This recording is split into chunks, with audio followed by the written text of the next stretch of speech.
Good morning students. आज का topic है आवेशित गोलीय कोश के कारण विद्युत विभव ज्ञात करना। तो आवेशित गोलीय कोश मतलब एक कोई गोला है, कोश मतलब आवरण।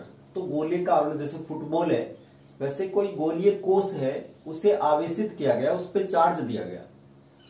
तो जैसे मान लो ये है आपका, ये कोई गोला है, ऐसे ये गोलीय कोश है, इससे आवेश दे दिया गया। इसकी त्रिज्या कितनी है? Capital R. इस पे चार्ज कितना दे दिया? मान लो क्यू। इसे क्यू आवेश से आवेशित किया गया। कैपिटल आर त्रिज्या का ये गोलीय कोश है। अब विभव निकालने के लिए विभव का हमारे पास एक सूत्र आया था, V बराबर, अगर किसी भी V पॉइंट का विभव निकाल रहे हैं तो हमारे पास सूत्र था माइनस अनंत से लेकर B तक E सदिश डॉट dr सदिश। ये हमारे पास फॉर्मूला था। तो हमें इसके अंदर क्या चाहिए? E, विद्युत क्षेत्र की तीव्रता। तो वही हम गोले के बाहर पृष्ठ पे और गोले के अंदर विभव निकालेंगे। ठीक, तो हमें तीनों जगह पे तीव्रता चाहिए। अब तीव्रता हमें ध्यान होनी चाहिए, गोलीय कोश के बाहर तीव्रता कितनी होती है? 1/4 पाई एप्सिलॉन नॉट यानी के क्यू बटे आर स्क्वायर। गोले के बाहर, गोले की सरफेस पर, तो सरफेस पे स्मॉल आर की जगह कौन आ जाएगा? Capital R. गोले के अंदर, गोलीय कोश के अंदर तीव्रता कितनी होती है? 0।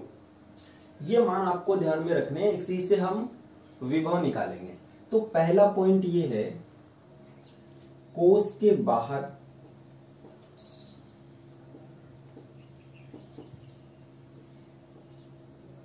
गोलीय कोश के बाहर कितना विभव होगा? यानी जो P पॉइंट है या जो R दूरी है P पॉइंट की, वो कैपिटल R से ज्यादा है। कैपिटल R से ज्यादा है मतलब बिंदु कहां पर है? गोले के बाहर है। तो हमारे लिए सूत्र क्या था? V बराबर, तो हम यहां पे ऐसे लिख रहे थे, किसी R पॉइंट पे लिखें तो VP बराबर माइनस अनंत से लेकर B तक, है ना। यहाँ B पॉइंट माना, यहाँ क्या मान लिया? P point. तो माइनस अनंत से लेकर P पॉइंट। P पॉइंट कहाँ है? स्मॉल r दूरी पर। कैपिटल R तो त्रिज्या है, जिस दूरी पे निकाल रहे हो वहां तक इंटीग्रेशन करना है। R E सदिश डॉट dr सदिश। अब यहां बाहर है अनंत से R बाहर है, तो ये लिखेंगे E आउट। ठीक, तो यहां पे VP बराबर माइनस, ये E आउट केवल डिनोटेशन, आप E लिखो तो भी चलेगा, अनंत से लेकर R तक E नोड का जो मान है वो कितना है आपके पास? 1/4 पाई एप्सिलॉन नॉट क्यू बटे आर स्क्वायर डॉट dr सदिश। अब यहां ध्यान रखो, ये E नोड जो है, ये E नोड तो परिमाण है, यहां डायरेक्शन साथ में है। तो जब E के साथ डायरेक्शन लिखते हैं तो क्या आ जाता है? R के। ये पूरा किसका मान है? E नोड सदिश का मान, डॉट dr सदिश। तो यहां साथ में VP बराबर माइनस अनंत से लेकर R तक, थोड़ा इधर लिख लेते हैं, अनंत से लेकर R तक 1/4 पाई एप्सिलॉन नॉट, और साथ में Q, ये बाहर आ जाएगा, और यहां बचा 1/r square. R cap dot dr कितना हो जाएगा? R केप डॉट dr सदिश। डॉट का मतलब क्या आता है? साथ में कॉस। कॉस थीटा की जगह कितना जाएगा? 0, क्योंकि R और dr का डॉट कर रहे हैं। R और dr दोनों एक ही डायरेक्शन में है, तो R केप डॉट dr सदिश में एंगल कितना होगा? 0। तो R केप का परिमाण, dr का परिमाण, A का परिमाण, B का परिमाण cos थीटा। तो R केप यानी यूनिट वेक्टर है, परिमाण कितना हो जाएगा? 1। dr सदिश का मैग्नीट्यूड कितना लिखेंगे? dr। कोस जीरो का मान 1, तो r cap dot d r सदिश कितना आ जाएगा, डी आर, केवल डी आर आ जाएगा। अब यहां से देखिए वीपी बराबर minus q upon 4 pi epsilon nought, ठीक। अब इस 1/r² का 1/r² का समाकलन कितना होता है, -1/r, अनंत से लेकर r तक। ये कैसे हुआ, क्योंकि ऊपर ले जाओ तो r की पावर -2। अब x की पावर n का समाकलन कितना होता है, क्या सूत्र था, xn+1/n+1, जहां n का मान 1 नहीं होना चाहिए, यहां n का मान 1 नहीं है, तो इसके अनुसार x की पावर n+1 यानी r की पावर -2 + 1, जो यहां घात है वो नीचे, तो कितना आ गया, r की पावर -1/-1। अब ये हो जाएगा -1/r। तो यहां से अब देखो Vp बराबर, ये माइनस माइनस क्या हो गया, plus Q/4 pi epsilon not. ध्यान रहे ये माइनस बाहर लिख लिया, तो इस r की जगह पे पहले ऊपर वाली लिमिट 1/r, फिर माइनस, फिर नीचे वाली लिमिट r की जगह 1/अनंत। अब जो आपके पास 1/अनंत है, इसका मान कितना होता है, 1/अनंत का मान 0। तो यहां पे जो Vp है, विभव, ठीक है, वो कितना आ जाएगा, यहां 1/r -0, तो 1/r ही बचेगा, तो ये कितना आ जाएगा, 1/4 पाई एप्सिलॉन नॉट, ऊपर क्या है Q और नीचे 1/r यानी बटे r, ये पोटेंशियल आ जाएगा। Vp बराबर, बाहर कितना विभव होगा, ये तो K का मान है, तो KQ/r, कितना पोटेंशियल आ जाएगा, KQ/r, ये बाहर है, कुछ नहीं किया, केवल ये इंटीग्रेशन किया है अनंत से लेकर स्मॉल r तक, और ई आउट का मान लिख दिया। अब बिंदु कोस की सतह पर विभव, सतह पे कितना होगा, सतह का मतलब स्मॉल r बराबर कैपिटल R। अच्छा, जब ये करते हैं तो यहां पर P पॉइंट पे विभव जब पृष्ठ पे है तो माइनस अनंत से लेकर कैपिटल R तक, और यहां क्या लिखेंगे, सरफेस का नहीं लिखेंगे, ई आउट ही लिखेंगे, dr सदिश। क्यों लिखा, क्योंकि इंटीग्रेट हम कहां से लेकर आ रहे हैं, अनंत से लेकर पृष्ठ पे, इसमें कहां ला रहे थे, अनंत से लेकर बाहर किसी बिंदु पर, ठीक है, तो हम बाहर ही चल रहे थे गोले के। इस बार भी हम कहां से लेकर आ रहे हैं, अनंत से लेकर पृष्ठ पे, अब भी हम गोले के बाहर ही हैं, क्योंकि इंटीग्रेशन करते हैं तो किसी एक पॉइंट पे लेते हैं, तो जहां आपने डिस्टेंस तय की है अनंत से लेकर सरफेस तक, उसके बीच में कोई पॉइंट लें, सरफेस और अनंत के बीच, तो वो गोले के बाहर माना जाएगा, तो ये ई आउट, इसलिए यहां ई आउट लिखा है। अब बाकी सारा यही है, पूरा का पूरा यही है। इस कैपिटल R की जगह पहले कौन था, स्मॉल r, इसका मतलब स्मॉल r की जगह क्या पुट कर दो, इक्वेशन नंबर 1 में, है ना, समीकरण 1 में स्मॉल r बराबर कैपिटल R रखने पर, समीकरण 1 में r बराबर कैपिटल R रखने पर कितना बन जाएगा आपके पास, Vp बराबर 1/4 पाई एप्सिलॉन नॉट Q/कैपिटल R। तीसरा है कोस के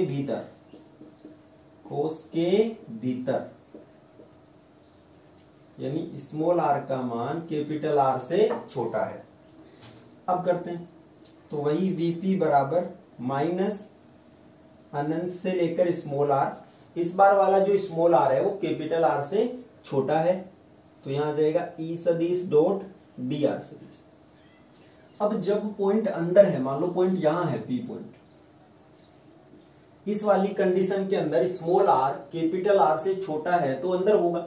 अब कहां से लेकर आ रहे हैं, अनंत से, जब अनंत से लाएंगे तो बाहर इलेक्ट्रिक फील्ड अलग है, अंदर इलेक्ट्रिक फील्ड अलग है, अंदर का इलेक्ट्रिक फील्ड 0 है, कभी यहां 0 रख दो, और मान 0 निकाल दो, ऐसा नहीं होगा। बाहर कितना इलेक्ट्रिक फील्ड है, नॉन जीरो, वहां 0 नहीं है, अंदर 0 है।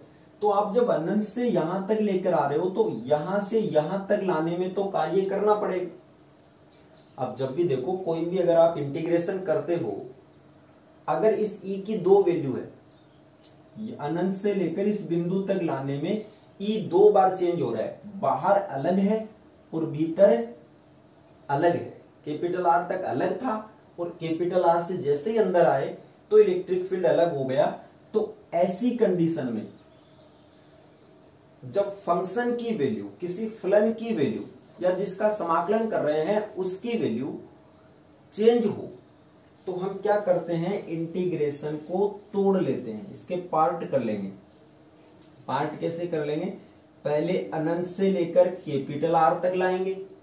इसके लिए जो ई है वो है ई नोड सदिश डॉट डी आर सदिश, फिर माइनस कैपिटल आर से स्मॉल आर तक। इस कंडीशन में हम अंदर चल रहे हैं तो ई इन सदिश डॉट डी आर सदिश। ठीक है, ये इतना हो गया। तो हम यहां पे क्या लिख लेंगे, वीपी बराबर माइनस अनंत से लेकर कैपिटल आर, ई आउट का मान 1/4 pi epsilon nought q 1/r² r cap dot d r सदिश। ये तो इसका मान रख दिया e nought dot r cap करके, फिर माइनस कैपिटल आर से स्मॉल आर, इसका मान हो जाएगा 0 डॉट डी आर सदिश। अंदर इलेक्ट्रिक फील्ड कितना है, 0। तो ये पूरा इंटीग्रेशन 0 हो गया, केवल ये बचा। अब ये तो सेम ऐसा ही है, यही तो है अनंत से लेकर कैपिटल आर। केवल इसे सोल्व करें तो इसका मान कितना आ जाएगा, ये वाला। तो जो वीपी है इसे सोल्व करने पर वो कितना आ जाएगा, 1/4 पाई एप्सिलॉन नोट क्यू बटे कैपिटल आर। इसका मतलब अंदर विभव उतना ही होगा जितना पृष्ठ पे है, चेंज नहीं होगा। ठीक, तो अंदर विभव 0 नहीं है, अंदर विभव उतना ही है जितना पृष्ठ पे है, क्योंकि विभव क्या होता है, अनंत से किसी आवेश को उस बिंदु तक लाने में विद्युत क्षेत्र के विरुद्ध किए गए कार्य के बराबर। एकांक धनावेश को लेकर आए, तो जब एकांक धनावेश को लेकर आते हैं अंदर, तो हमें कार्य केवल कहां तक करना पड़ता है, पृष्ठ तक लाने में। उसके बाद तो इलेक्ट्रिक फील्ड 0 है, तो इलेक्ट्रिक फील्ड के विरुद्ध कोई कार्य नहीं करना पड़ता। अतः अंदर पोटेंशियल जो है, विभव जो है, वो पृष्ठ के विभव के बराबर ही होता है, जो हमने निकाल लिया। ठीक, तो कंफ्यूज नहीं रहना। अंदर इलेक्ट्रिक फील्ड 0 है लेकिन पोटेंशियल 0 नहीं है। तो कई बार पूछा जाता है कि वो पॉइंट बताइए जहां पे इलेक्ट्रिक फील्ड 0 होता है लेकिन पोटेंशियल 0 नहीं होता। तो क्या होगा, किसी आवेशित गोलीय कोश के भीतर स्थित बिंदु। ठीक, ऐसा ही इसका उल्टा भी पूछ सकता है, जो हमने बता दिया था कि ऐसा बिंदु कौन सा है जहां पोटेंशियल 0 है लेकिन इलेक्ट्रिक फील्ड 0 नहीं है। तो वो होगा द्विध्रुव की निरक्ष पर। ठीक, अब इसमें करें चालक गोले के कारण। अब ध्यान से देखो, चालक गोले की जब हम बात करें, आवेशित गोलीय कोश की जगह कौन ले लेंगे, चालक गोला।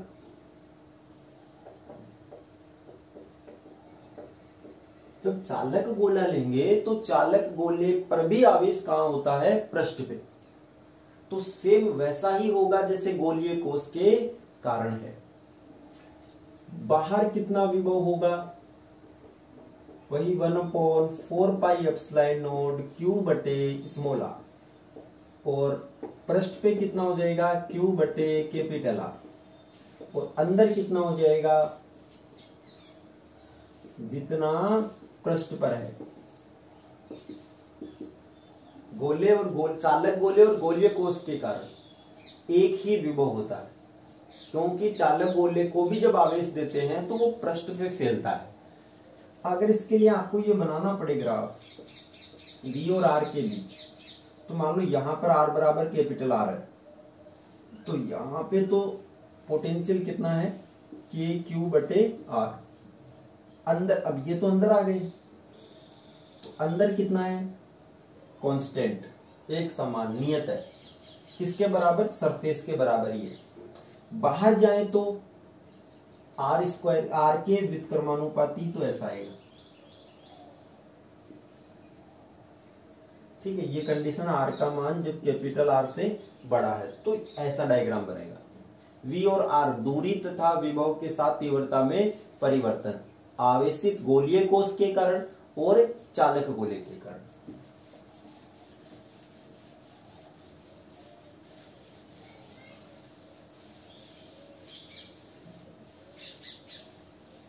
कल जो क्वेश्चन पूछा था आपको, ई बराबर वी दिया हुआ था, ई आपको निकालना था, ई बराबर माइनस डेल वी करके, सबने सही किया, तो उसको निकालने की जरूरत यहां नहीं है। तो हम एक क्वेश्चन कर लेते हैं। आज के लिए जो क्वेश्चन है वो आपको नोट करना है। क्वेश्चन ये है कि कोई छोटी गोलियां हैं, छोटी पारे की गोलियां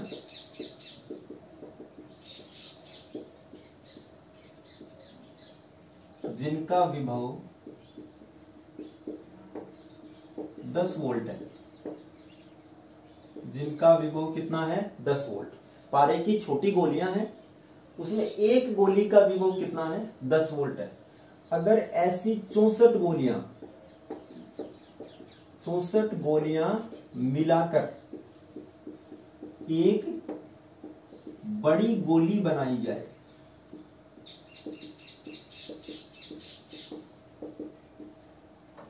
ऐसी 64 गोलियां, यानी एक गोली पर आवेश कितना है, 10 वोल्ट है, ये छोटी है, ऐसी 64 गोलियां मिला दी जाए और एक बड़ी गोल बनाई जाए, तो उस बड़ी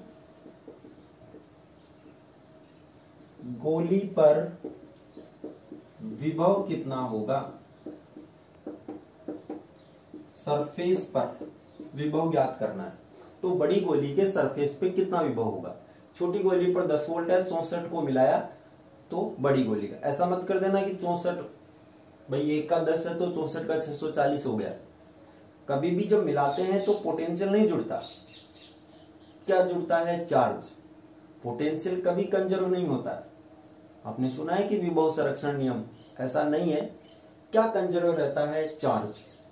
तो आपको चार्ज की डेफिनेशन से या चार्ज कंजर्वेशन से ये सोल्व होगा, इसे सोल्व करना है आपको। धन्यवाद।